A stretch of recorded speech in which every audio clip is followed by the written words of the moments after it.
By the end of that night, the champion's reputation was intact, officially. There were no headlines. No records changed hands. No public admission of what had happened. But among those who were there, the story settled differently. A challenge had been issued to a man sitting quietly in the audience. The man accepted without protest, without explanation. The encounter was brief, controlled, almost disappointing to watch. Yet years later, the champion would still avoid speaking about it, and the man in the audience never corrected anyone who failed to recognize him. What remained was not a victory, but a memory that refused to fade. The room was not designed for confrontation. It was designed for affirmation. Rows of chairs faced. A low platform, close enough that nothing happening there could be mistaken or exaggerated. The lighting was even, practical, without drama. This was not a stage meant for spectacle, but for recognition. The audience had gathered with a shared understanding of why they were there. To see a champion, to hear him speak, to witness authority at rest rather than authority tested. Most of the people in the room had come carrying a quiet reverence. Some had followed the champion's career for years. Others knew his name only through reputation. Wins accumulated, opponents defeated, a presence built carefully over time. In either case, they shared the same expectation. Nothing unexpected would happen here.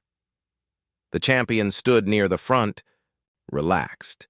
He had learned how to occupy space without effort. His posture was familiar to the audience, rehearsed by years of public appearances. He did not need to prove anything tonight. His authority had already been established elsewhere, in louder places, under harsher lights. This was supposed to be an easy evening. The rules of the room were unspoken but clear. The audience watched. The champion spoke. Questions, if any, would be polite. Challenges belonged outside these walls, in gyms, rings, or behind closed doors. Not here. Not now. Near the middle rows, a man sat alone. He did not lean forward. He did not whisper to his neighbors. He did not carry himself like someone waiting to be noticed. If anything, he seemed slightly out of rhythm with the rest of the room, not disengaged, but uninvested in the performance of admiration unfolding around him.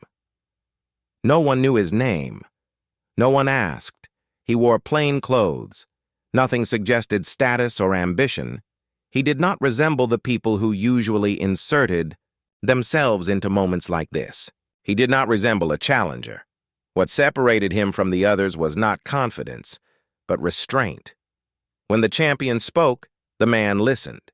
When laughter passed through the room, he did not join it, nor did he resist it. His attention remained, steady, almost impersonal, as if he were observing the room itself, not the person commanding it. Witnesses would later struggle to explain why their attention drifted toward him at all. There was no single action to point to, no gesture, no expression that demanded notice. It was the absence of performance that unsettled them.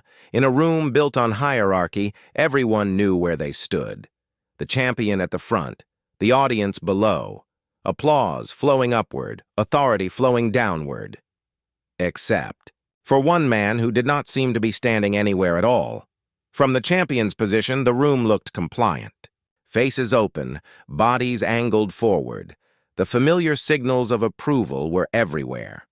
But somewhere in the middle rows, there was a pocket of stillness that did not respond in expected ways. It was subtle, easy to ignore, but authority, when well trained, is sensitive to imbalance. The champion did not react immediately. He continued speaking, continued pacing, continued being exactly who everyone expected him to be. Yet his gaze returned more than once to the same place, as if checking a measurement that refused to align. The man met his eyes briefly once, not confrontational, not deferential, just present, no nod, no challenge, no acknowledgement, only attention. Later, some would say this was the moment everything became unavoidable. Others would insist nothing had happened at all, that the night unfolded exactly as planned. Both accounts would be incomplete. Because in that room, governed by quiet rules and familiar power, something had already shifted. Not through words, not through action, but through the simple fact that authority, for the first time that evening, had been observed without being accepted. The room did not notice it yet, but it would. If the man had arrived late, he might have been remembered. If he had arrived early and claimed a seat in the front, someone would have noticed. Instead, he arrived at the correct time and sat where people rarely look twice. Those nearby would later struggle to recall when he entered. They remembered the seat being occupied, but not the moment it stopped being empty. It was as if he had always been there, folded into the room rather than introduced to it. He did not carry himself like a student, nor like a critic. He did not bring notes. He did not raise a hand. He did not signal impatience or curiosity. His presence suggested neither agreement nor dissent. It suggested readiness without intent. This was what confused the people who noticed him. In environments shaped by hierarchy, most challenges announce themselves early. They come dressed in confidence, sometimes arrogance. They ask sharp questions. They lean forward. They test boundaries verbally before they ever test them physically. This man did none of that. The champion continued speaking, recounting familiar stories, past contests, defining moments, lessons earned through experience. The audience followed along willingly. These were stories they wanted to hear, stories that confirmed what they already believed. The man listened in full, not with admiration, not with skepticism, but with a kind of quiet calibration, as if weighing what was said against something internal and already settled. At one point, the champion paused for questions. Several hands went up. Predictable questions, respectful phrasing, requests for clarification, advice, elaboration. The champion answered them smoothly. This was familiar territory. He knew how to navigate curiosity without surrendering authority. The man's hand did not rise. For a brief moment, the champion's eyes moved across the room again, stopping where they had before. The man noticed, but did not react. He did not look away. He did not hold the gaze longer than necessary. That, too, was unusual. Among witnesses, accounts diverge slightly here. Some say the champion addressed him directly. Others insist the man spoke first. What remains consistent is not who initiated the exchange, but how restrained it was. There was no accusation, no raised voice, no disrespect.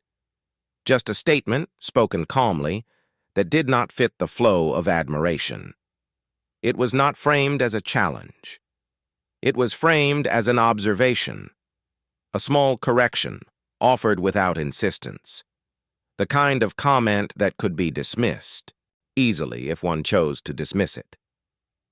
The room reacted with mild discomfort, not because the words were aggressive, but because they interrupted the established order. This was not how things were supposed to unfold.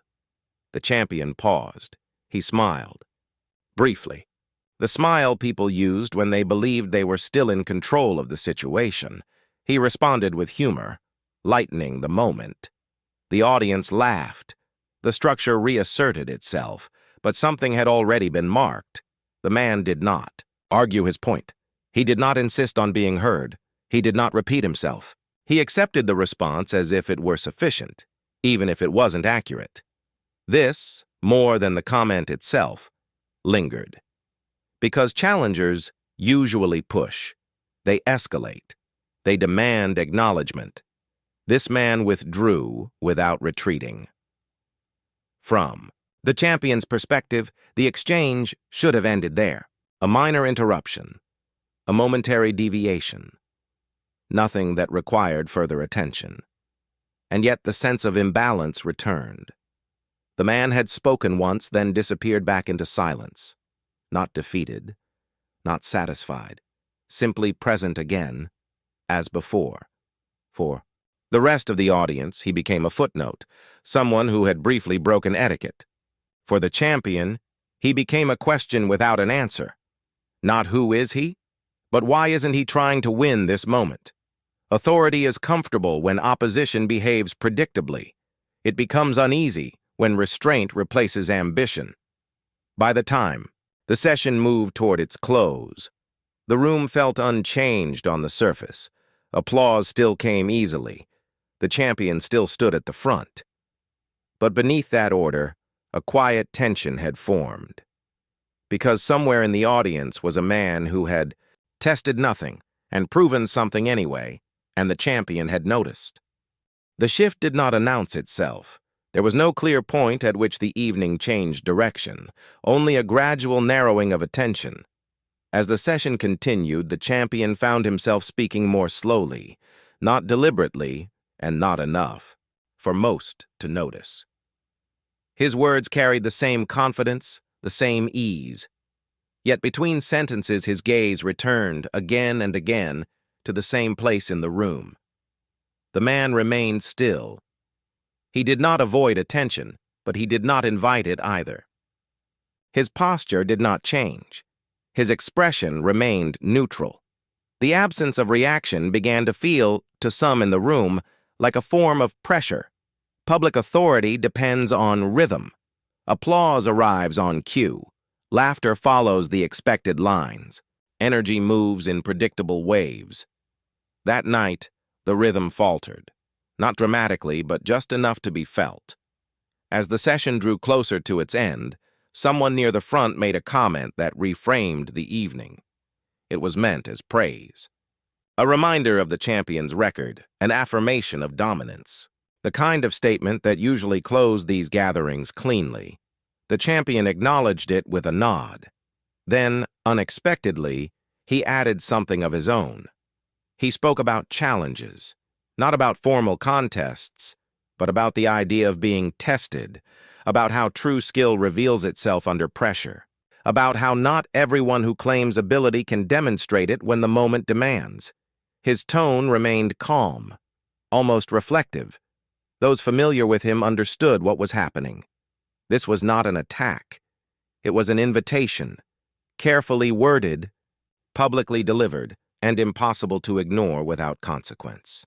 The room grew attentive, eyes shifted toward the middle rows. Some followed the champion's gaze. Others sensed the change in tone and waited to see who would respond. The man did not move. He did not smile. He did not shake his head. He did not speak. The silence stretched longer than expected. Not long, enough to be uncomfortable for everyone, but long enough to place a decision squarely in front of the man. To respond would mean stepping into a role he had not claimed. To remain silent would mean accepting a narrative that was not his. After a moment, he stood, not abruptly, not with purpose meant to impress. He rose as if responding to a routine request, though none had been made. The movement drew attention precisely because it was so unremarkable. He did not announce himself. He did not explain why he was standing. He simply acknowledged the invitation with a quiet nod. Witnesses would later say this was the first time they felt genuine uncertainty. Not excitement, not fear, just uncertainty, the kind that arises when familiar patterns fail. The champion observed him closely now. From this distance, the man still appeared ordinary, average build, no visible signs of conditioning that would justify the room's sudden focus. Nothing that suggested danger or even confidence. And yet, the decision had already been made. The champion suggested a brief demonstration, not a contest, not a fight, a test, framed carefully to preserve dignity. Regardless of outcome, the audience reacted unevenly. Some leaned forward. Others shifted uncomfortably. A few smiled, anticipating entertainment. The man agreed without comment. There were no rules stated aloud, no formal space cleared. The platform was small, the room still arranged for discussion, rather than movement. The informality itself heightened the tension. This was not how public challenges were supposed to occur. As the two men faced each other, the contrast became more apparent. The champion was familiar to the room. His movements, his posture, even his breathing carried a recognizability earned through repetition. The man did not mirror him. He did not square off. He did not assume a stance the audience could interpret. He stood naturally, balanced but unassuming, as if waiting for something to begin that he had already accepted would end quickly. In that moment, confidence shifted shape. What had begun as an affirmation of authority had become a test of it. Not because the man had demanded it, but because he had not resisted it. And in front of witnesses who would remember the smallest details for years, the champion realized that whatever happened next would not be easily reframed. The room held its breath, not in anticipation of action, but in recognition that something irreversible was about to occur. There was no signal to begin, no count, no instruction, no moment of theatrical readiness.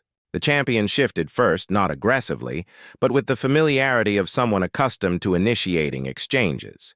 His movement was clean and controlled, shaped by years of repetition. It was meant to establish range, to set terms, to remind. Everyone watching who understood this environment best, the man did not retreat. He adjusted his position by a fraction, so slight that several witnesses would later argue it hadn't happened at all. There was no visible tension in his shoulders, no tightening of his hands. He did not assume a guard that the audience could recognize or admire. To those expecting a display, it looked like nothing. The champion closed distance, testing, a probing motion, measured and restrained, enough to assert presence without committing fully. It was the kind of movement that usually drew a reaction, defensive posture, hesitation, or at least acknowledgement. None came. Instead, the man stepped in, not forward in the conventional sense, but into the space the champion had assumed was controlled.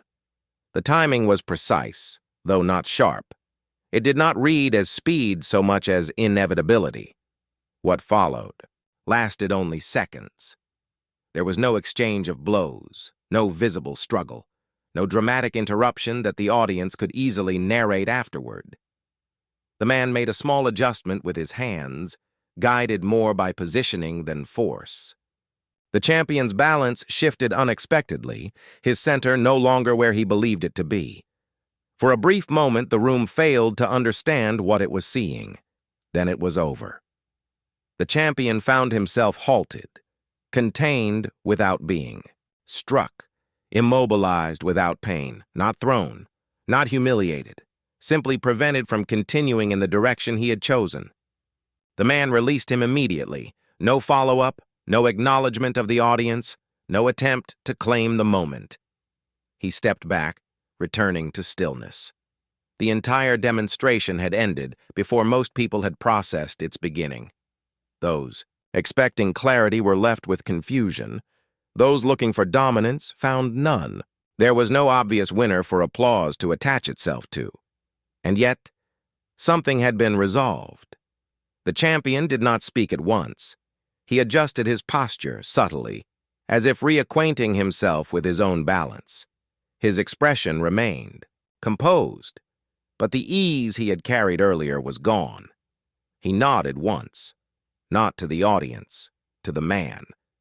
There was no explanation offered, no justification. The champion thanked him quietly and suggested they continue. The man returned to his seat. The audience responded hesitantly. A few claps began, then stopped. Others waited, uncertain what reaction was appropriate. The room had not been given permission to interpret what it had just witnessed, because nothing dramatic had occurred. No one had fallen. No one had been embarrassed publicly. No authority had been openly challenged. And yet, for those paying close attention, the demonstration had been unmistakable. What had been shown was not superiority, but control. Not aggression, but choice. The man had entered the exchange, altered its outcome, and exited without claiming credit. That restraint unsettled the room more than any display of force could have. As the session resumed, the champion spoke again. His tone remained calm, but his words were fewer now, more deliberate, less performative. The man sat as before, indistinguishable from those around him. But the room had changed. Those who had witnessed the exchange found themselves replaying it in fragments, trying to identify the exact moment when control had shifted, trying to explain how something so minimal could carry such weight. They would not agree on details. Later, some would embellish, some would downplay, but all would remember the same thing: that the most decisive moment of the evening had arrived quietly, passed without celebration, and left behind a silence no one knew how to fill. And in that silence, authority had been redefined, not by taking space, but by relinquishing it. When the evening ended, there was no clear moment of closure. People stood slowly, chairs shifted, conversations began in fragments, then faded. The usual post-event energy, the comparisons, the praise, the confident summaries, failed to fully materialize. Instead, there was hesitation, a carefulness in how words were chosen and in some cases avoided. Those closest to the exchange spoke first. They did not describe it as a confrontation. That word felt inaccurate, too loud, too obvious. They searched for language that would allow them to explain what they had seen without committing to an interpretation they could not defend. "He stopped him," one said. "No, he just redirected him," another replied. "I didn't even see how," someone added quietly. Across the room, others dismissed the moment entirely. They laughed it off, called it a misunderstanding, suggested it had been staged or symbolic or not worth attention. These explanations traveled quickly because they were comfortable. They allowed the room to return to its familiar order. The champion remained composed throughout. He spoke briefly with a few people near the front. He did not reference the demonstration. He did not frame it as a lesson or a challenge. When asked directly, he responded with courtesy and restraint. "It was nothing," he said at one point. And then he changed the subject. But those who watched him closely noticed the difference. His movements were slower now, not fatigued, measured. He stood with more awareness of space, as if recalibrating how he occupied it. When he shook hands, his grip was unchanged, but his attention lingered a fraction longer than before. It was as though the encounter had not diminished him, but displaced something internal. The man was harder to track. Some thought he left immediately. Others remembered seeing him pause near the exit, observing the room one last time. No one recalled him speaking afterward. No one approached him with questions, and if anyone recognized him, they did not announce it. By the time most people realized they wanted to know more about him, he was gone. In the days that followed, the story began to separate. There was the public version, uneventful, forgettable, unremarkable. A champion spoke, an audience listened, nothing out of the ordinary occurred. And then there was the other version. This one moved slowly, shared between people who trusted each other's attention. It was told cautiously, without embellishment. Each teller added fewer details than the listener expected, as if afraid of overstating something that resisted explanation. They spoke less about what happened and more about what didn't. No struggle, no correction offered aloud, no need for validation. What unsettled them was not that the champion had been stopped. It was that he had allowed himself to be stopped and had understood why. For some, this realization created discomfort. They questioned their assumptions about mastery, about authority, about what it meant to be visibly dominant. If such control could exist without announcement, what else had they been misreading all along? Others reacted differently. They doubled down on appearances. They insisted that what mattered was what could be seen, measured, recorded. Anything else was anecdote. Anything else was imagination filling gaps left by uncertainty. But even among them, the story lingered. because the champion never revisited that kind of public invitation again. His later appearances were more structured. Demonstrations, if they occurred, were formal and controlled. Questions were filtered more carefully. The environment tightened, not out of fear, but out of respect for something that had revealed itself once, uninvited. The man's name surfaced eventually, but never loudly. Not in advertisements, not in official accounts, only in passing references, usually accompanied by a pause, as if the speaker were deciding how much to say. And when the name was spoken, it carried weight not because of that evening, but because of everything people realized they had failed to see before it. The silence after the demonstration was not empty. It was occupied by understanding, uneven, unresolved, and quietly enduring. And long after the room had returned to its ordinary uses, that silence continued to shape how the story was remembered. Not as an event, but as a moment when certainty had faltered, and restraint had spoken more clearly than force ever could. Years passed before the story settled into its final shape. It did not spread quickly. It did not grow louder with repetition. In fact, more time went on, the quieter it became. Those who spoke about it learned to lower their voices, not out of secrecy, but out of accuracy. Anything said too loudly felt wrong. The champion's career continued. Publicly, nothing had changed. He competed, appeared, taught, and was spoken of with the same respect as before. Records remained intact. Titles remained uncontested. To anyone, looking from the outside, the evening had left no mark at all, but to those who knew him well, there were differences. He no longer entertained casual challenges, even in controlled settings. When asked about testing skill, he redirected the conversation toward preparation, discipline, and restraint. Demonstrations became shorter, cleaner, focused less on proving capability and more on illustrating limits. He had not lost confidence. He had refined it. The man from the audience was remembered differently, depending on who told the story. To some, he was a footnote, an unusually composed attendee who happened to be present during an awkward moment. To others, he became something closer to a benchmark, a reference point used quietly, without explanation.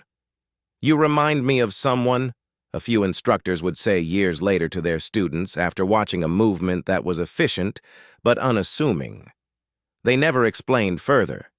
Those who eventually connected the story to Bruce Lee did so carefully.